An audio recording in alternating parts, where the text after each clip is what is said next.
Alcohólicos Anónimos. 12 pasos y 12 tradiciones. Séptimo paso. Humildemente le pedimos que nos liberase de nuestros defectos. Ya que este paso se centra tanto en la humildad, debemos hacer una pausa para considerar lo que es la humildad y lo que su práctica puede significar para nosotros. En verdad, el tratar de adquirir cada vez más humildad es el principio fundamental de cada uno de los 12 pasos de Alcohólicos Anónimos. Porque sin tener un cierto grado de humildad, ningún alcohólico se puede mantener sobrio. Además, casi todos los alcohólicos anónimos han descubierto que, a menos que cultiven esta preciada cualidad en un grado mucho mayor de lo que se requiere solo para mantener la sobriedad, tendrán escasas posibilidades de conocer la verdadera felicidad. Sin ella, no pueden llevar una vida de mucha utilidad, ni, en la adversidad, pueden contar con la fe suficiente para responder a cualquier emergencia. La humildad, como palabra y como ideal, no lo ha pasado muy bien en nuestro mundo. No solamente se entiende mal la idea, sino que también la palabra suscita a menudo una gran aversión. Muchas personas ni siquiera tienen la menor comprensión de la humildad como manera de vivir. Mucho de lo que oímos decir a la gente en nuestra vida diaria, y una buena parte de lo que leemos, destaca el orgullo que siente el ser humano por sus propios logros. Con gran inteligencia, los científicos han venido forzando a la naturaleza a que revele sus secretos. Los inmensos recursos de los que ahora disponemos nos prometen una cantidad de bendiciones materiales tan grande que muchos han llegado a creer que nos encontramos en el umbral de una edad de oro, forjada por la mano del hombre.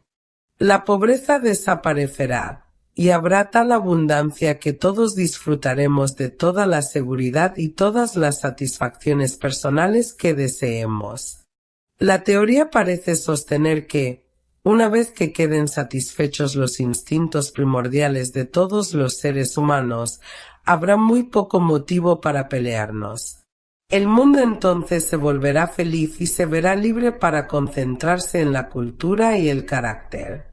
Solo con su propia inteligencia y esfuerzos, la humanidad habrá forjado su destino. Sin duda, ningún alcohólico, desde luego, ningún miembro de Alcohólicos Anónimos quiere menospreciar los logros materiales. Ni discutimos con los muchos que todavía se aferran tan apasionadamente a la creencia de que la satisfacción de nuestros deseos naturales básicos es el objetivo primordial de la vida. Pero estamos seguros de que ninguna clase de gente de este mundo ha fracasado tan rotundamente al tratar de vivir conforme a esta fórmula como los alcohólicos. Hace miles de años que venimos exigiendo más de lo que nos corresponde de seguridad, de prestigio y de amor. Cuando parecía que teníamos éxito, bebíamos para tener sueños aún más grandiosos. Cuando nos sentíamos frustrados, aunque solo fuera en parte, bebíamos para olvidar. Nunca había suficiente de lo que creíamos que queríamos. En todos estos empeños, muchos de ellos bien intencionados, nuestro mayor impedimento había sido la falta de humildad.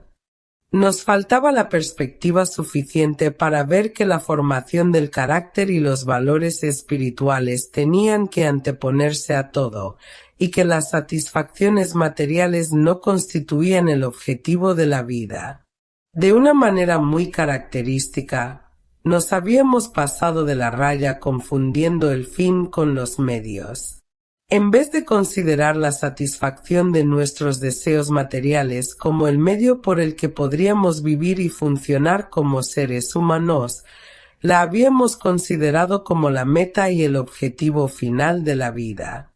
Es cierto que la mayoría de nosotros creíamos deseable tener un buen carácter, pero el buen carácter evidentemente era algo que se necesitaba para seguir en el empeño de satisfacer nuestros deseos. Con una apropiada muestra de honradez y moralidad, tendríamos una mayor probabilidad de conseguir lo que realmente queríamos. Pero siempre que teníamos que escoger entre el carácter y la comodidad, la formación del carácter se perdió en el polvo que levantábamos al perseguir lo que creíamos era la felicidad. Muy rara vez considerábamos la formación del carácter como algo deseable en sí mismo, algo por lo que nos gustaría esforzarnos, sin importar que se satisficieran o no nuestras necesidades instintivas. Nunca se nos ocurrió basar nuestras vidas cotidianas en la honradez, la tolerancia y el verdadero amor a Dios y a nuestros semejantes. Esta falta de arraigo a cualquier valor permanente, esta incapacidad de ver el verdadero objetivo de nuestra vida, producía en nosotros otro mal efecto.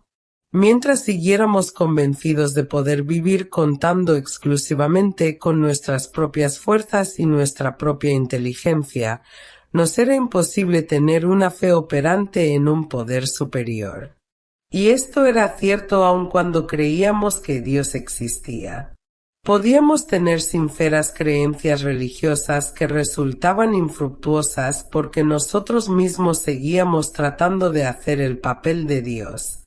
Mientras insistiéramos en poner en primer lugar nuestra propia independencia, la verdadera dependencia de un poder superior era totalmente impensable. Nos faltaba el ingrediente básico de toda humildad, el deseo de conocer y hacer la voluntad de Dios. Para nosotros, el proceso de alcanzar una nueva perspectiva fue increíblemente doloroso. Solo tras repetidas humillaciones nos vimos forzados a aprender algo respecto a la humildad. Solo al llegar al fin de un largo camino, marcado por sucesivas desgracias y humillaciones y por la arrolladora derrota final de nuestra confianza en nosotros mismos, empezamos a sentir la humildad como algo más que una condición de abyecta desesperación. A cada recién llegado a Alcohólicos Anónimos se le dice, y muy pronto llega a darse cuenta por sí mismo, que esta humilde admisión de impotencia ante el alcohol es su primer paso hacia la liberación de su dominio paralizador. Es así como, por primera vez, vemos la necesidad de tener humildad. Pero esto no es sino un mero comienzo. La mayoría de nosotros tardamos mucho tiempo en librarnos completamente de nuestra aversión a la idea de ser humildes, en lograr tener una visión de la humildad como una conducta hacia la verdadera libertad del espíritu humano, en estar dispuestos a trabajar para conseguir la humildad como una cosa deseable en sí misma. No se puede dar una vuelta de 180 grados en un abrir y cerrar de ojos a toda una vida encaminada a satisfacer nuestros deseos egocéntricos. Al principio, la rebeldía pone trabas a cada paso que intentamos dar. Cuando por fin admitimos sin reserva que somos impotentes ante el alcohol, es muy posible que demos un suspiro de alivio, diciendo, gracias a Dios, eso se acabó. Nunca tendré que volver a pasar por eso. Luego, y a menudo para nuestra gran consternación, llegamos a darnos cuenta de que solo hemos atravesado la primera etapa del nuevo camino que andamos. Todavía espoleados por la pura necesidad, con desgana nos enfrentamos con aquellos graves defectos de carácter que originalmente nos convirtieron en bebedores problema, defectos que tenemos que intentar remediar para no volver a caer de nuevo en el alcoholismo. Queremos deshacernos de algunos de estos defectos, pero en algunos casos nos parece una tarea tan imposible que nos acobardamos ante ella. Y nos aferramos con una persistencia apasionada a otros defectos que perturban de igual manera nuestro equilibrio, porque todavía nos complacen mucho. ¿Cómo podemos armarnos de suficiente resolución y buena voluntad como para deshacernos de obsesiones y deseos tan abrumadores? Pero de nuevo nos vemos impulsados a seguir, Debido a la conclusión inevitable que sacamos de la experiencia de Alcohólicos Anónimos de que la única alternativa a intentar perseverar con determinación en el programa es la de caer al borde del camino. En esta etapa de nuestro progreso nos vemos fuertemente presionados para hacer lo debido, obligados a elegir entre los sufrimientos de intentarlo y los seguros castigos de no hacerlo. Estos primeros pasos en el camino los damos a regañadientes, pero los damos. Es posible que todavía no tengamos la humildad en muy alta estima, como en una deseable virtud personal, pero, no obstante, nos damos cuenta de que es una ayuda necesaria para sobrevivir. Pero al haber mirado algunos de estos defectos honradamente y sin pestañear, después de haberlos discutido con otra persona y al haber llegado a estar dispuestos a que nos sean eliminados, nuestras ideas referentes a la humildad empiezan a cobrar un sentido más amplio.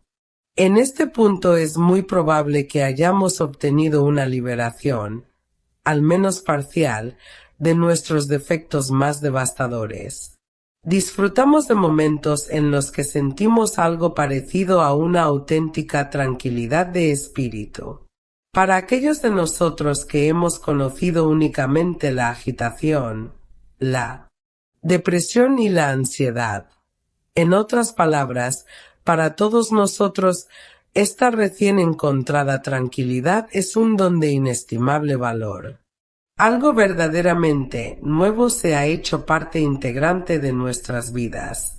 Si antes la humildad había significado para nosotros la abyecta humillación, ahora empieza a significar el ingrediente nutritivo que nos puede deparar la serenidad. Esta percepción perfeccionada de la humildad desencadena otro cambio revolucionario en nuestra perspectiva. Se nos empiezan a abrir los ojos a los inmensos valores que provienen directamente del doloroso desinflamiento del ego.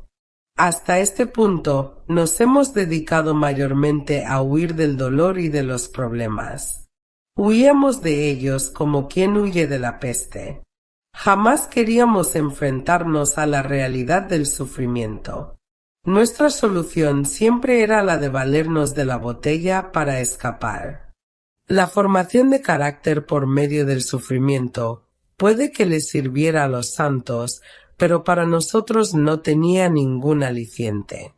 Entonces, en Alcohólicos Anónimos, miramos alrededor nuestro y escuchamos. Y por todas partes veíamos los fracasos y los sufrimientos transformados por la humildad en bienes inapreciables. Oíamos contar historia tras historia de cómo la humildad había sacado fuerzas de la debilidad. En todo caso, el sufrimiento había sido el precio de entrada en una nueva vida. Pero este precio de entrada nos había comprado más de lo que esperábamos. Traía consigo cierto grado de humildad, la cual, pronto descubrimos, aliviaba el sufrimiento. Empezamos a temerle menos al sufrimiento y a desear la humildad más que nunca. Durante este proceso de aprender más acerca de la humildad, el resultado más profundo era el cambio de nuestra actitud para con Dios. Y esto era cierto, ya fuéramos creyentes o no.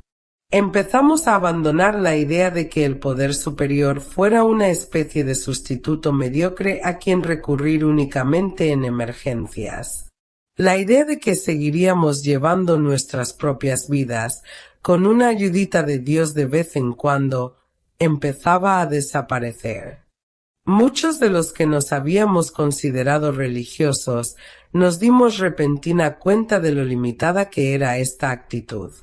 Al negarnos a colocar a Dios en primer lugar, nos habíamos privado de su ayuda. Pero ahora las palabras «por mí mismo nada soy», «el Padre hace las obras», empezaban a cobrar un significado muy prometedor. Vimos que no siempre era necesario que fuéramos humillados y doblegados para alcanzar la humildad. El sufrimiento incesante no era la única forma de alcanzarla. Nos podía llegar igualmente por estar bien dispuestos a buscarla. Ocurrió un viraje decisivo en nuestras vidas cuando nos pusimos a conseguir la humildad como algo que realmente queríamos y no como algo que debíamos tener. Marcó el momento en que pudimos empezar a ver todas las implicaciones del séptimo paso.